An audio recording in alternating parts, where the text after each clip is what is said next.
आपके साथ प्रगति ठाकुर और आप मेरे साथ देख रहे हैं छत्तीसगढ़ और मध्य प्रदेश का सबसे विश्वसनीय चैनल इंडिया टाउन न्यूज। समय है इस वक्त नई ताजा खबरों के बुलेटिन का। आप सभी का स्वागत करते हुए डालते हैं एक नजर उन खबरों पर जो बनी है सुर्खियां।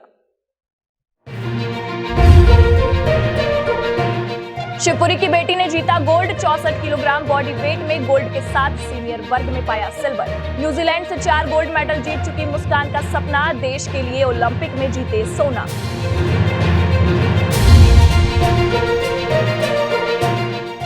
कार्तिक पूर्णिमा और देव दिवाली की जगह जगह धूम। उज्जैन में बड़ी संख्या में श्रद्धालुओं ने लगाई डुबकी। देर रात तक चलता रहा दीपदान।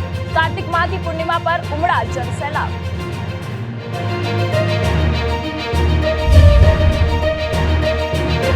जाबाज खाकी का जमकर वायरल हो रहा वीडियो। 1 किलोमीटर दौड़कर टीआई और जवान ने मोबाइल चोर को दबोचा। दूसरे फरार आरोपी को खंडवा से पकड़ लाई पुलिस। बहादुरी को इंदौर कर रहा सलाम।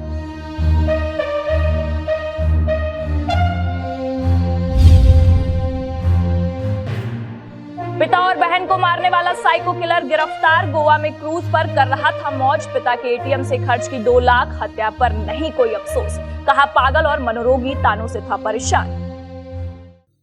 और अब खबरें विस्तार से। गोल्डन गर्ल मुस्कान शेख के नाम एक और सफलता जुड़ी है। मुस्कान ने 64 किलोग्राम वर्ग में भाग लेते हुए बॉडी वेट का गोल्ड और सीनियर वर्ग में प्रदेश में दूसरा स्थान प्राप्त करते हुए सिल्वर अपने नाम किया।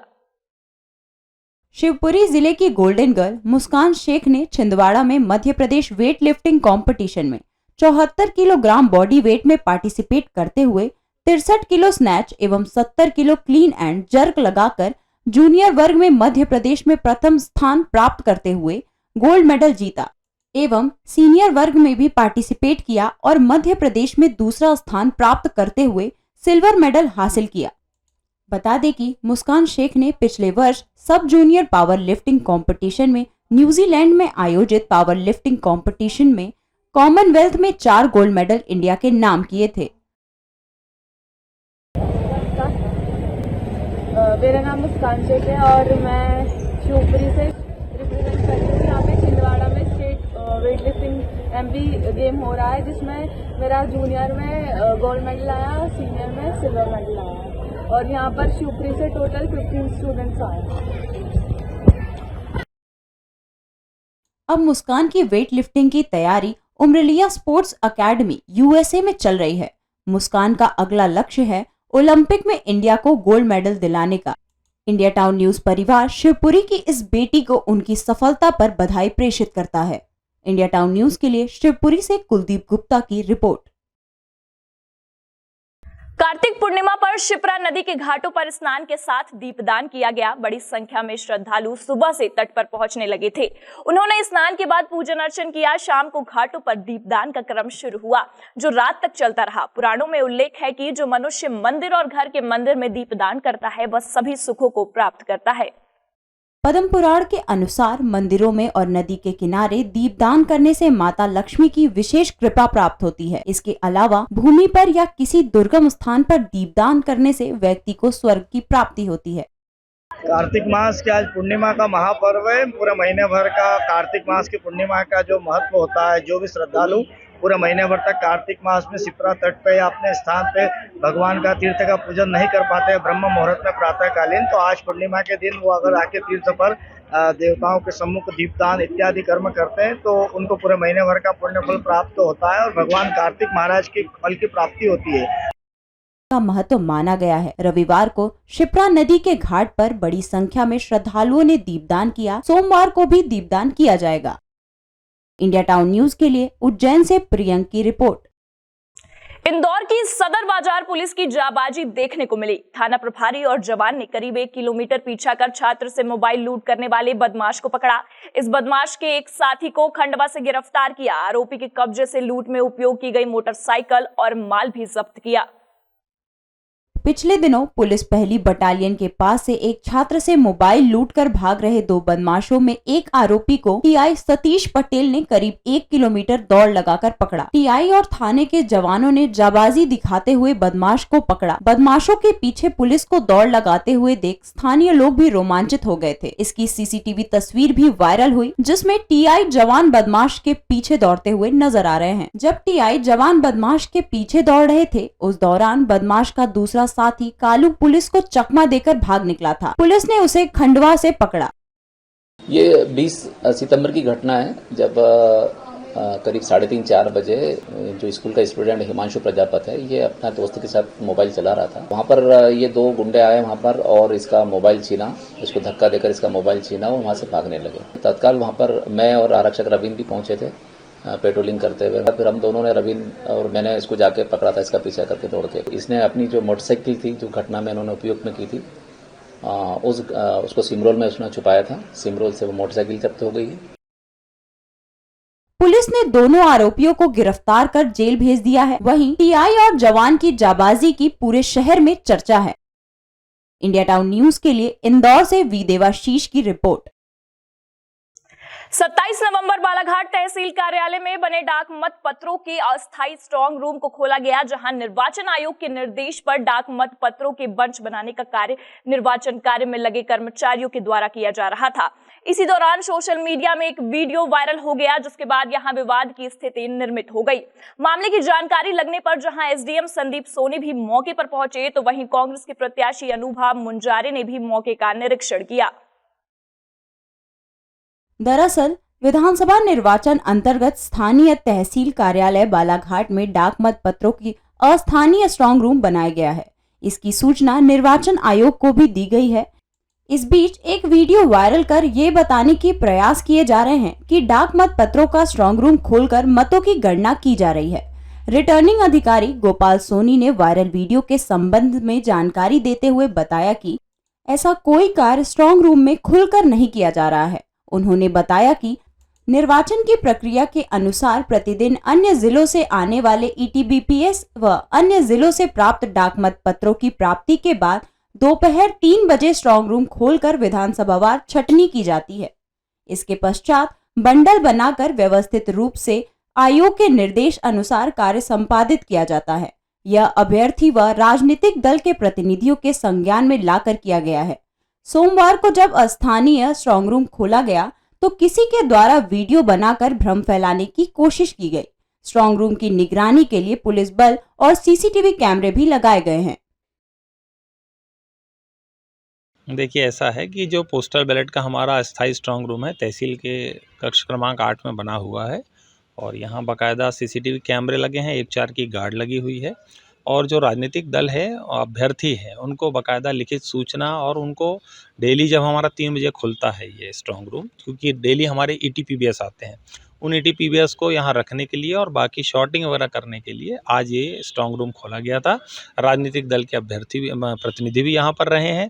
कुछ लोगों को शायद इसमें कन्फ्यूज़न हो गया कि साहब वहाँ पोस्टल बैलेट को खोल के बगरा दिया गया और ये वो, तो ऐसा कुछ नहीं है, क्योंकि हमारे फैसिलिटेशन सेंटर में अन्य 5 विधानसभाओं के भी मत डले हैं, उनको शॉर्टिंग करके और 50-50 के बंडल बनाकर उसको व्यवस्थित किया जा रहा है। बाकी इसके अलावा और कोई कार्रवाई नहीं। इसी दौरान जैसे ही सोशल मीडिया में स्ट्रांग रूम को लेकर वीडियो वायरल हुआ, वैसे ही कांग्रेस प्रत्याशी अनुभा मुंजारे तत्काल ही स्ट्रांग रूम पहुंची, जहां उन्होंने एसडीएम संदीप सोनी से चर्चा की। इस दौरान अन्य कांग्रेस पदाधिकारी भी मौजूद रहे। चर्चा के बाद आश्वस्त होकर चली गई। बता दें कि विधानसभा चुनाव की समाप्ति के बाद सत्ता की राह ढूंढने में लगी कांग्रेस सतर्कता के साथ कार्य कर रही है। इंडिया टाउन न्यूज के लिए बालाघाट से अनुराग झा की रिपोर्ट। अब वक्त हो चला है एक ब्रेक का। ब्रेक के बाद देखेंगे देश प्रदेश से जुड़ी कुछ और भी खबरें।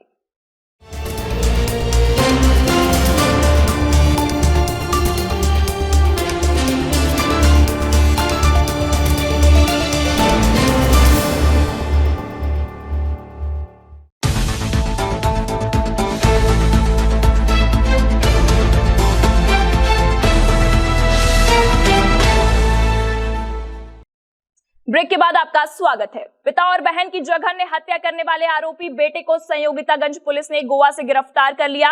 आरोपी बेटा हत्या के बाद बिना किसी पश्चाताप के गोवा में क्रूज पर मौज कर रहा था। पूछताछ में आरोपी ने पुलिस को बताया कि पिता और बहन उसे बार बार मानसिक रोगी कहकर ताना देते थे और उसी के चलते ही उसने यह घटना कारित की।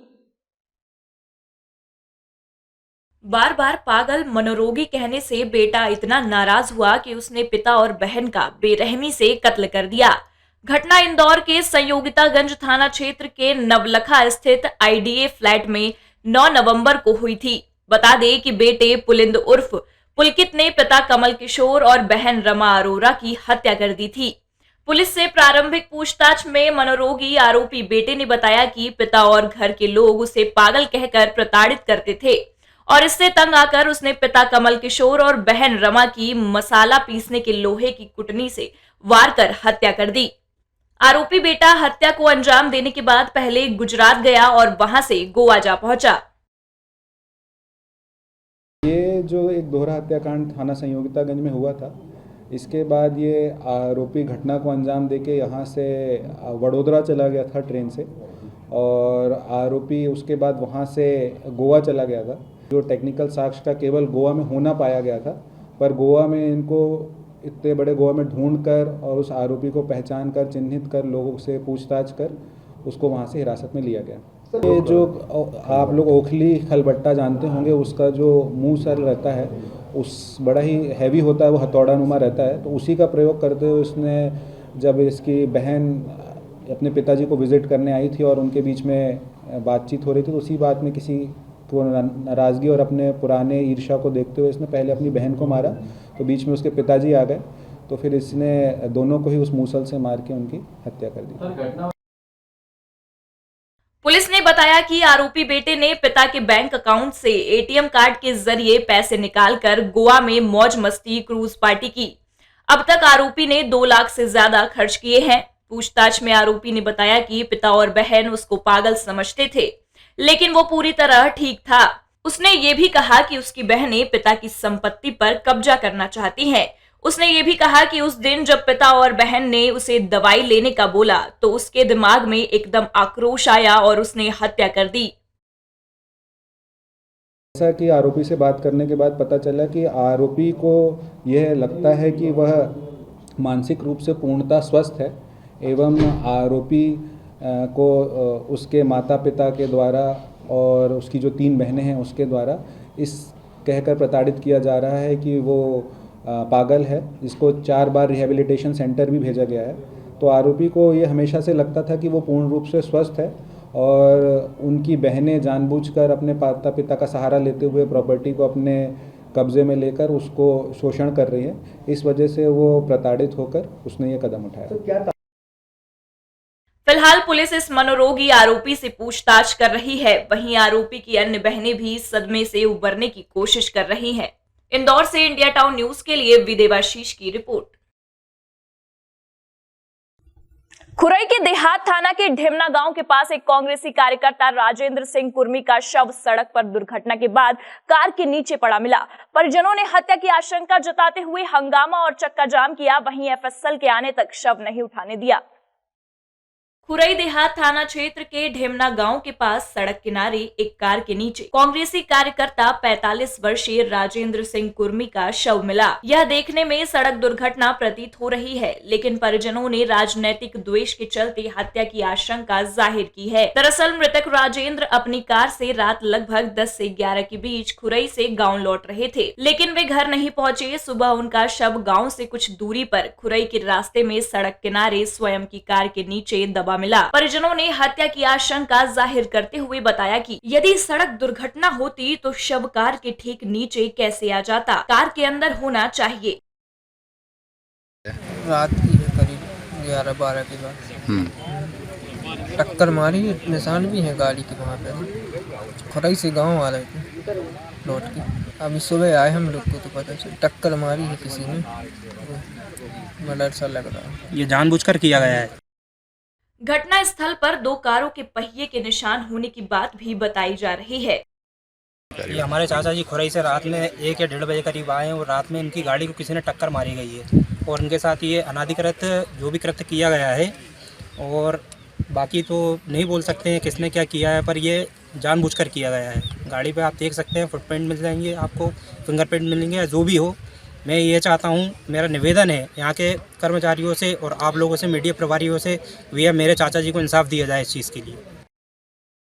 शहरी और देहात थाना पुलिस ने पहुंचकर परिजनों व ग्रामीणों को समझाइश देने की कोशिश की, लेकिन गांव वाले जांच की मांग कर रहे हैं। मृतक के परिजनों ने सड़क पर किया चक्का जाम। सूचना मिलते ही खुरई से कांग्रेस प्रत्याशी रक्षा राजपूत, बिना प्रत्याशी निर्मला सप्रे सहित कई कांग्रेसी नेता पहुंचे। रक्षा राजपूत ने भी हत्या की आशंका जताई है। को लेकर आई है। हमारा जो भाई था, मतलब कांग्रेस से ही थे वो, और उन्होंने अभी बहुत काम भी किया पार्टी के लिए, एजेंट भी बने थे। पता चला कि उनके साथ ये घटना हो गई है और ये एक्सीडेंटल केस लग ही नहीं रहा है। ऐसा लग रहा है किसी ने प्री प्लान करके उनके साथ ये घटना की हो और फिर ऐसा छोड़ के, मतलब पूरा प्री प्लान लग रहा है। राजू कुर्मी का जिनसे झगड़ा हुआ है तो उनके आधार पर उनकी रिपोर्ट होनी चाहिए, लेकिन अभी तक यहाँ पर ऐसा कुछ भी नहीं हुआ है। जो ढेमना निवासी हैं, जो एक्चुअली खुरई विधानसभा में किराए के मकान में रहते थे और वोटर लिस्ट में उनका वही नाम था, तो भगत सिंह वार्ड में ये एजेंट के रूप में, कांग्रेस के एजेंट के रूप में बैठी थी। उस टाइम पर भी वहाँ पर इनकी लड़ाई हुई थी एजेंट के तौर पर और भाजपा के पार्टी के द्वारा, इनके कार्यकर्ताओं के द्वारा इन पर लड़ाई हुई थी। पुलिस ने एफएसएल टीम को बुलाया है। फिलहाल पुलिस अभी कुछ भी बोलने से मना कर रही है। सागर से इंडिया टाउन न्यूज के लिए सतीश सेन की रिपोर्ट। शिवपुरी जिले के भौंती थाना क्षेत्र के ग्राम महोबा डामरोन से 17 नवंबर मतदान के दिन से लापता हुए कांग्रेसी पोलिंग एजेंट का शव एक कुएं से पुलिस ने बरामद किया। युवक की हत्या प्रेम प्रसंग के चलते हुई थी।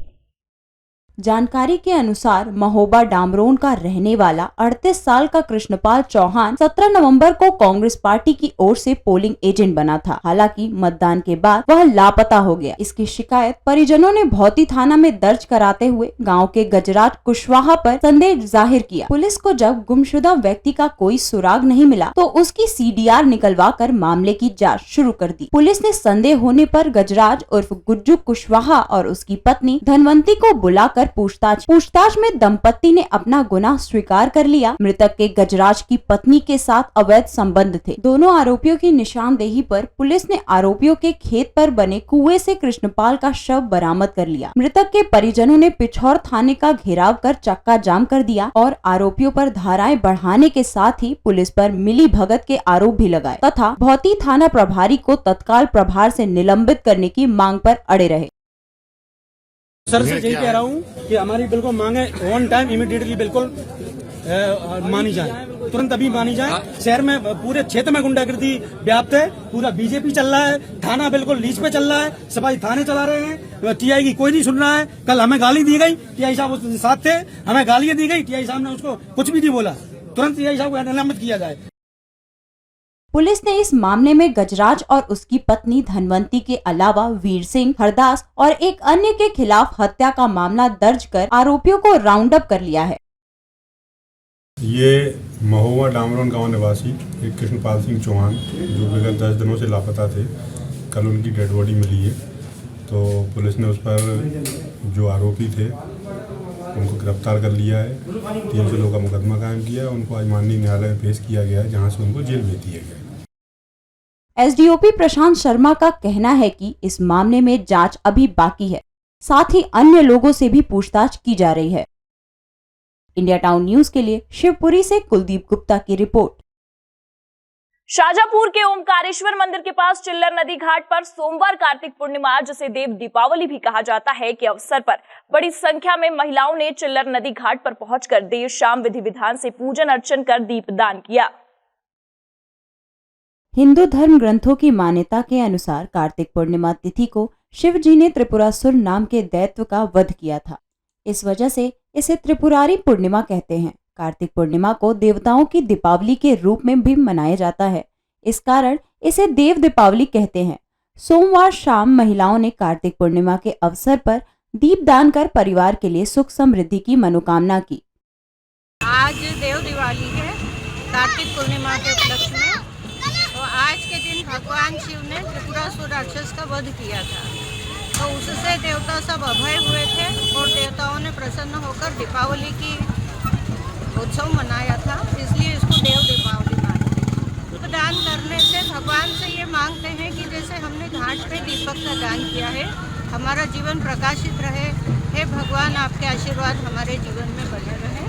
तो ऐसी मनोकामना से आनंदपूर्ण जीवन बीते, हर्ष उल्लास में जीवन रहे, ऐसा दीप का दान करते हुए मन में कामना रखी है। कार्तिक पूर्णिमा के दिन गंगा आदि पवित्र नदियों के समीप स्नान और दान का विशेष महत्व है। इंडिया टाउन न्यूज के लिए शाजापुर से दिलीप सौराष्ट्र की रिपोर्ट। ये थी अब तक की खबरें। छत्तीसगढ़ की सभी खबरों और पल पल के अपडेट से जुड़े रहने के लिए आप हमारे चैनल को सब्सक्राइब करें, साथ ही लाइक, कमेंट और शेयर करना ना भूलें। फिलहाल मुझे दीजिए इजाजत, नमस्कार।